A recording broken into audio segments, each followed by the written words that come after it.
Well, the U.S. Citizenship and Immigration Services is on the verge of running out of money. As 41 Action News anchor Ray Daniel tells us, if the agency does not get additional funding, it could have an impact on employers right here in Kansas City. Systemair plays a crucial role during this pandemic. The ventilation company helps with schools, homes, and hospitals with clean air. It's critical that we meet production demands and orders because they could be going to a hospital, which is a life-saving unit. It's vital in the effort to prepare for long-stretching issues linked to this virus. The global company employs workers from around the world. And while business is busy right now, an indirect COVID issue targeting immigration services could cause a problem. The agency is 97% funded by filing fees. She's talking about the U.S. Citizenship and Immigration Services.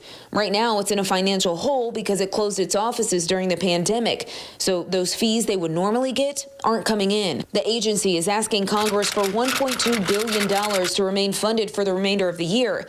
If it doesn't receive the money, the immigration system could begin seeing a strain as early as next month. I feel like we're in limbo land, impacting companies like Systemair. We can have some very strong employees currently in the U.S. on a visa process and maybe in an application renewal stage. They may not get renewed. Systemair is one of a handful of companies now working with an immigration attorney. We have fielded numerous phone calls, I'd say hundreds, in the past couple of weeks. Those talks involved setting up plans in case the agency doesn't get the funding. We look at and give them individual recommendations on making a plan, when to file, what to file, or discuss transfer outside of the country if we cannot save the job here in the United States.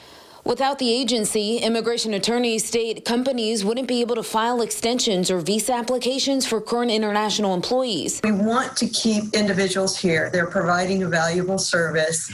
They have not displaced any type of American personnel. We've gone through the rigorous system to ensure and prove that these are individuals that are needed with the company. If Congress doesn't fund the agency, employees could be furloughed from August into October. In Kansas City, Ray Daniel, 41 Action News Today. The Office of Management and Budget did tell CNN, quote, the administration has formally requested the resources necessary to keep USCIS running. Our hope is that congressional Democrats accept our proposal to keep the lights on in a responsible manner.